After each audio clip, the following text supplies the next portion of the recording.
Një tjetër ngjarje e shëmtuar me tone raciste ka ndodhur këtë fundjavë në futbollin e Maqedonisë së Veriut. Gjatë ndeshjes mes Pobedës dhe Shkëndijës së Haraçinës e vlefshme për javën e 10 të kategorisë së dytë, tifozët vendas kanë shpërthyer në thirrje të turpshme dhe të papranueshme ndaj shqiptarëve.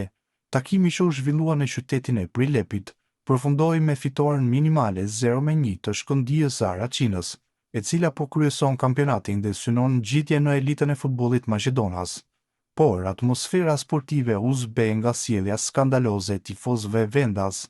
Tifogrupi Pobedës që mban emrin Majmuni u dëgjua duke bërtitur dhoma gazi për shqiptarët, një shprehje raciste dhe thellësisht fyese që ka shkaktuar zemërim të madh në opinionin publik. Nuk është hera e parë që ky grup shquhet për urrëtie etnike. Në disa raste të mëparshme, madje edhe gjatë ndeshjeve të kombëtare së Maqedonisë së Veriut, ata kanë bërë thirrje të ngjashme kundër shqiptarëve. Pavarësisht fitores në fushë, ngjarja ka lënë një shije të hidhur tek skuadra shqiptare dhe tifozët e saj.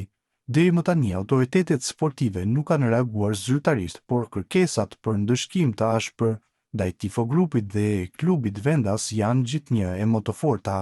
Shkëndija e Haraçinës, që përfaqëson me krenari komunitetin shqiptar në Maqedoninë e Veriut, vazhdon të udhëheqë renditjen me objektivin e qartë për të ngjitur në Superligë, por ngjarje të tilla tregojnë se racizmi në futbollin maqedonas mbetet ende një plagë serioze që kërkon ndërhyrje urgjente nga federata dhe institucionet përkatëse. Një ditë triumfi sportive për Shkëndijën u shndërrua kështu në një kujtesë të dhimbshme për faktin se urrëtia etnike ende nuk është dukur nga stadiumet e vendit.